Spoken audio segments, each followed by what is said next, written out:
Hello everyone, welcome to our YouTube channel target for IQ। देखिए, इस video में हम डिस्कस करने वाले हैं कॉन्स्टिट्यूशन की जो प्री एग्जाम हुआ था 2009 में, उसी के जो कॉन्स्टिट्यूशन के मोस्ट इंपोर्टेंट क्वेश्चन है वो सभी। चलिए स्टार्ट करते हैं। क्वेश्चन नंबर 1 है कि गोलकनाथ बनाम पंजाब राज्य के बाद में ये अभिनिर्णित किया गया था कि हमारे संविधान की जो उद्देशिका है वो संविधान के आदर्शों एवं आकांक्षाओं का उल्लेख करती है। इस बात के न्यायाधिपति कौन है? तो इस बात के न्यायाधिपति कौन है भाई? यहाँ पर आप सभी को पता होगा जो कि गोलकनाथ बनाम पंजाब राज्य वाला जो केस आया था, इसके जो जस्टिस थे वो जस्टिस कौन थे? जस्टिस थे भाई हमारे सुब्बा राव। कौन थे हमारे? जस्टिस सुब्बा राव थे। तो आंसर क्या होगा? हमारा आंसर होगा सी। ओके, तो नेक्स्ट क्वेश्चन देखते हैं। नेक्स्ट क्वेश्चन है कि भारत की संविधान सभा के जो अध्यक्ष थे, तो भारत की जो संविधान सभा थी उसके जो अध्यक्ष थे वो कौन थे? तो भाई देखिए, दो अध्यक्ष बने थे। एक सबसे पहले कौन बने थे? अस्थायी अध्यक्ष थे, है ना? कौन थे? डॉक्टर सच्चिदानंद सिन्हा। और फिर उसके बाद में जो स्थायी अध्यक्ष बनाए गए थे वो थे हमारे डॉक्टर राजेंद्र प्रसाद। तो हमारे अध्यक्ष कौन थे? डॉक्टर राजेंद्र प्रसाद। हमारा आंसर होगा डी। नेक्स्ट है कि निम्नलिखित कथनों पर विचार कीजिए। ये पूछ रहा है कि भाई हमारा जो संविधान है, भारत का संविधान किस प्रकार का संविधान है? तो हमें पता है कि लिखित संविधान है, रिटन है ना? कॉन्स्टिट्यूशन रिटन है। और ज्यादातर किस पर बेस्ड है? मुख्यतः भारत सरकार अधिनियम 1935 पर आधारित है। तो हमारा आंसर क्या होगा? हमारा आंसर होगा 2 और 3। आंसर होगा हमारा बी। नेक्स्ट है कि प्रदीप बनाम भारत संघ के बाद में ये अभिनिर्धारित किया गया कि जो भारत का संविधान है कि उसके अंतर्गत कितने प्रकार की नागरिकता की बात की गई है। तो किस प्रकार का अधिवास है, किस प्रकार की नागरिकता मिलती है हमारे यहाँ पर केवल एक अधिवास है। वो कौन सा है? भारत का अधिवास, भारत की नागरिकता। आंसर होगा हमारा ए।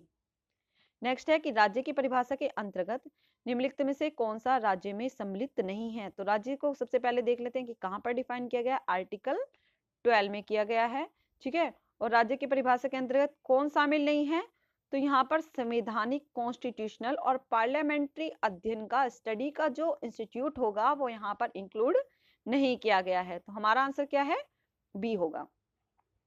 नेक्स्ट है कि निम्नलिखित में से किस केस में कहा गया कि जो हमारा आर्टिकल 14, 19 और 21 पारस्परिक रूप से अलग अलग नहीं है और सभी का संयुक्त उद्देश्य औचित्य और युक्ति युक्त है। क्या होना चाहिए? सारे क्या हैं? रीजनेबल हैं और उनका जो ऑब्जेक्ट है वो क्या होना चाहिए? रीजनेबल होना चाहिए। तो ये किस केस में कहा गया था?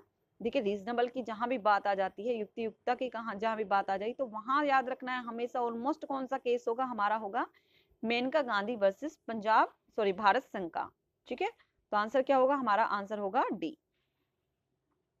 नेक्स्ट है कि कई केस में कहा गया है कि जैसे देवदासन वर्सेस भारत संघ में कि जो भाई हमारा अनुच्छेद 16 है को निम्नलिखित अनुच्छेदों के संदर्भ में देखा और पढ़ा जाना चाहिए। तो कौन कौन से अनुच्छेद हैं वो?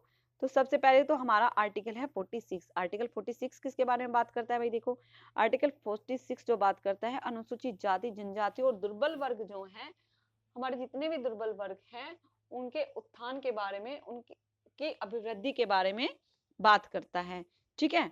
और हमारा जो आर्टिकल है 335, ठीक है, ये भी बात किसके बारे में कर रहा है? दुर्बल वर्गों के बारे में ही ये भी बात करता है। क्लियर? तो किसके बीच, किसके साथ में पढ़ा जाना चाहिए? आर्टिकल 46 और आर्टिकल 335 के साथ में। नेक्स्ट है इनमें से कौन सा सही सुमेलित नहीं है? कह रहे कि वाक और अभिव्यक्ति की स्वतंत्रता में प्रेस की स्वतंत्रता भी सम्मिलित है। बिल्कुल है भाई, बिल्कुल सही होगा हमारा। फिर कह रहा है कि अंत्यकरण की स्वतंत्रता में सिख द्वारा कृपाण धारण करने का अधिकार भी सम्मिलित है। तो स्पष्टीकरण क्या दिया गया है कि भाई जब अंत्यकरण की स्वतंत्रता है उसमें स्पष्टीकरण दे दिया कि जो सिख हैं उन्हें कृपाण धारण करने का अधिकार होगा, है ना। फिर कह रहा है कि व्यक्तिगत स्वतंत्रता का अधिकार, तो यहाँ पे अगर बात की जाए कि प्राण और दैहिक स्वतंत्रता के अधिकार में क्या है हमारे कि कोई भी व्यापार कारोबार करने का अधिकार सम्मिलित है। बिल्कुल सही है। फिर है समता का अधिकार, तो समता के अधिकार में नैसर्गिक न्याय का अधिकार भी सम्मिलित है। तो जितने भी ऑलमोस्ट हमारे सारे हैं तो वो सभी हमारे क्या हैं? सही हैं। क्लियर? लेकिन अगर बात की जाए कि प्राण, यहाँ पर होता क्वेश्चन जो हमारी स्वतंत्रता है ना, जो हमारे आर्टिकल 19 में जो स्वतंत्रता दी गई है, तो भाई उसमें अगर बात की जाए तो वहां पर जो भी कहा दिया गया है कि कोई व्यापार कारोबार करने का अधिकार सम्मिलित तो है लेकिन उस पर निर्बंधन लगाया जा सकता है, ये एब्सोल्यूट राइट नहीं है, ठीक है। तो जहां तक है थोड़ा बहुत जो आंसर हो सकता है इसका सी ही हो सकता है। नेक्स्ट है कि सीबी मुथम्मा वर्सेस भारत संघ में उच्चतम न्यायालय ने सेवा नियम के उस उपबंध को शून्य घोषित कर दिया जिसमें यह अपेक्षा की गई थी कि जो महिला कर्मचारी हैं उन्हें विवाह करने से पूर्व सरकार की लिखित अनुमति प्राप्त करनी होगी। भाई अगर ऐसा कोई नियम बनाया जा रहा है तो वो साफ साफ क्या है, हमारे जो फंडामेंटल राइट है उन्हें इन्फ्रिंज कर रहा है ना, उनका उल्लंघन कर रहा है। फिर कह रहा है कि ऐसा उपबंध जो होगा वो स्त्रियों के साथ विभेदकारी है, बिल्कुल भाई समता के अधिकार का उल्लंघन कर रहा है और अनुच्छेद 16 का उल्लंघन करता है, अतएव असंवैधानिक है। तो यहाँ पे क्या होगा, ए और आर दोनों सही होंगे और आर ए को सही स्पष्टीकरण होगा। नेक्स्ट है कि निम्नलिखित में से कौन सा अनुच्छेद 18 के अनुसार राष्ट्रपति की सहमति के बिना प्रतिबंधित है। तो यहाँ पर देखिए उपाधि का प्रतिपादन, विदेशी राज्य से कोई उपाधि धारण करना और विदेशी राज्य से या उसके अधीन किसी रूप में कोई भेंट उपलब्धि या पद स्वीकार करना किसके बिना, राष्ट्रपति की अनुमति के सहमति के बिना क्या है, प्रतिबंधित किया गया है। तो हमारा उपयुक्त सभी आंसर होगा। नेक्स्ट है कि अनुच्छेद 21 के अंतर्गत विधि द्वारा स्थापित प्रक्रिया शब्द से अभिप्रेत है। तो प्रक्रिया कैसी होनी चाहिए, विधि द्वारा स्थापित जो प्रक्रिया है वो कैसी होनी चाहिए, वो उसका हेतु न्यायपूर्ण होना चाहिए और युक्तियुक्त होना चाहिए। आंसर होगा हमारा डी। नेक्स्ट है कि निम्नलिखित याचिकाओं लेखों में से किसे केवल न्यायिक एवं न्यायिक क्लब प्राधिकारियों के विरुद्ध जारी किया जा सकता है। तो कौन सी है, उत्प्रेषण। नेक्स्ट है कि शोषण के विरुद्ध अधिकार प्रतिबंधित करता है। तो क्या प्रतिबंधित करता है, शोषण के विरुद्ध अधिकार सबसे पहले देख लेते हैं कहाँ दिए गए हैं, आर्टिकल 23, आर्टिकल 24 में दिए गए हैं, ठीक है। आर्टिकल 23 क्या, बलाश्रम और दुर्व्यापार का निषेध करता है ना, तो मानव के दुर्व्यापार और भीख मांगने को निषेध कर दिया उसने। आर्टिकल 24 क्या कहता है कि भाई 14 वर्ष से कम आयु के बच्चे को किसी कारखाने, खान आदि में नियोजन में नहीं लगाया जाएगा। तो हमारा आंसर क्या होगा, हमारा आंसर होगा डी। नेक्स्ट है कि किसके द्वारा गंगा जल प्रदूषण से संबंधित एमसी मेहता वर्सेस भारत संघ 1988 सुप्रीम कोर्ट 471 के बाद में उच्चतम न्यायालय के निर्णय की अधिकारातीत सक्रियता कहा गया था। तो किसने कहा था, ये कहा था टीके टॉप ने। किसने कहा था, टीके टॉप ने कहा था। आंसर होगा हमारा बी। नेक्स्ट है कि निम्नलिखित में से कौन सा संविधान के अनुच्छेद 12 के प्रयोजन के लिए राज्य में सम्मिलित नहीं है। तो यहाँ पर क्या सम्मिलित नहीं है, तो भाई वो जो होगा हमारा संविधान वाला कि भाई राष्ट्र जो हम संविधान से रिलेटेड जो स्टडी कर रहे हैं तो वो क्या है, वो राज्य नहीं है ना। तो यहाँ सबसे पहले देख लें कि क्या है राज्य के अंतर्गत आ सकता है। तो राष्ट्रीयकृत जो बैंक होंगे तो वो तो आएंगे, बिल्कुल आएंगे, है ना। फिर कह रहा गृह कल्याण केंद्र, आयुर्विज्ञान संस्थान एवं शिक्षा संस्थान। तो यहाँ पर जो ऑप्शन हो सकता है ए होगा कि राष्ट्रीय शैक्षिक अनुसंधान और प्रशिक्षण परिषद नहीं आएंगे। नेक्स्ट है कि किस संशोधन अधिनियम द्वारा अनुच्छेद 16 में आरक्षित बकाया रिक्तियां, मतलब बैकलॉग वाले की बात कर रहा है, कि पूर्ति का प्रावधान जोड़ा गया है। तो कहां से जोड़ा गया है, किसमें, सबसे पहले देख लेते हैं कि कहां पर जोड़ा गया है। तो ये जोड़ा गया है भाई 16 के खंड जो हमारा 4 का ख खंड जो है, बी जो खंड है उसमें जोड़ा गया है ना।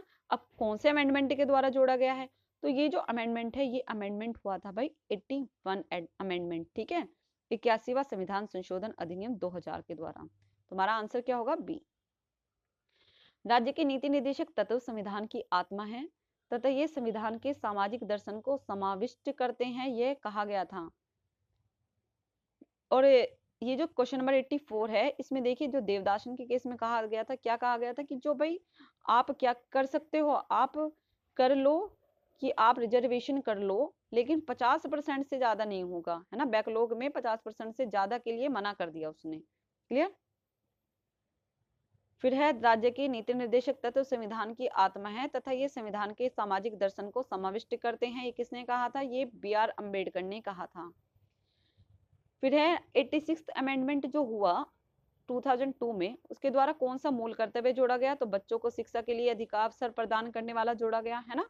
और इसी से एक फंडामेंटल राइट भी जोड़ दिया गया 21A, जो क्या जो देता है, शिक्षा का अधिकार को एक मूल अधिकार के रूप में प्रदान कर दिया। नेक्स्ट है कि उपराष्ट्रपति की जो पदावधि होगी तो वो कितनी होगी, तो भाई देखो 5 वर्ष होगी, और किस दिन से, जिस दिन से वो अपने पद को ग्रहण करते हैं उस दिन से क्या होगी, उनकी पदावधि 5 वर्ष की होगी। क्लियर है। नेक्स्ट क्वेश्चन देख लेते हैं। निम्नलिखित में से कौन सा कथन डीसी वाधवा बनाम बिहार राज्य के वाद के निर्णय के संबंध में सही है? कह रहे हैं कि राष्ट्रपति संसद के विश्रांति काल में अध्यादेश प्रख्यापित करने का हकदार है। फिर कहते हैं कि अध्यादेश का जो आभासी को अनुक्रमिक अध्यादेश जारी करने के लिए सशक्त है। फिर कह रहे हैं कि अनुच्छेद 123 राष्ट्रपति का पुनः प्रख्यान असंवैधानिक है। फिर है कि राज्यपाल की पूर्ति अध्यादेश को पुनः जारी करने की शक्ति पर न्यायालय में प्रश्न नहीं उठाया जा सकता। तो यहाँ पे कौन सा आंसर हमारा सही होगा? तो यहाँ पर देखिए मिसप्रिंट हो रखा है, इसका जो आंसर होगा वो होगा बी। लेकिन बी में ऑप्शन क्या होना चाहिए था कि जो अध्यादेश का आभासी पुनः प्रख्यान है वो क्या होगा? अनकॉन्स्टिट्यूशनल होगा, ठीक है, असंवैधानिक होगा। ठीक है, जो आंसर दिया हुआ है अनुच्छेद 123 राष्ट्रपति पुनः का आभासी पुनः प्रख्यान जो होगा असंवैधानिक है। यहाँ पर आंसर सही से नहीं दे रखा है, तो जो इसका आंसर है वो है कि अध्यादेश का आभासी पुनः प्रख्यापन क्या होता है? असंवैधानिक होता है। क्लियर है? क्योंकि इस केस में क्या हुआ था डीसी वाधवा वर्सेस बिहार राज्य वाले केस में कि यहाँ पे जो अध्यादेश जारी करने की जो शक्ति थी उसका दुरुपयोग किया जा रहा था, है ना।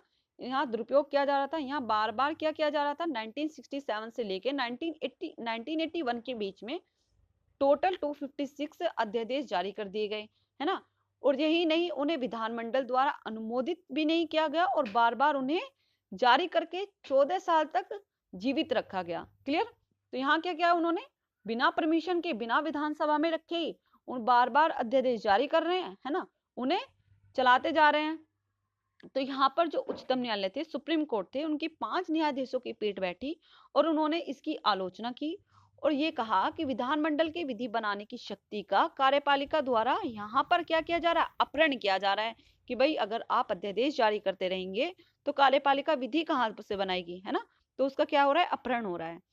तो इस शक्ति का जो प्रयोग होना चाहिए, जो हमारी जो आर्टिकल 123 में या राज्यपाल को जो शक्ति दी गई है अध्यादेश जारी करने की 213 में, तो इसका जो प्रयोग करना चाहिए वो असाधारण परिस्थितियों में ही किया जाना चाहिए, ठीक है, किसी राजनीतिक उद्देश्य से नहीं किया जाना चाहिए। इसलिए यहाँ पर न्यायालय ने क्या किया, सुप्रीम कोर्ट ने, तो बिहार राज्य में जो डॉक्टर वाधवा थे जिन्होंने इसके बारे में रिट लगाई थी, जिन्होंने इसके बारे में केस किया था सुप्रीम कोर्ट में जाके अपील की थी, तो उन्हें निर्देश दिया कि वहां पर उन्हें 10,000 रुपए दिए जाएं। किस लिए? कि उन्होंने भाई डॉक्टर डीसी वाधवा ने क्या किया है कि जो शक्ति का दुरुपयोग हो रहा है उसके बारे में जानकारी न्यायालय को प्रदान कराई है।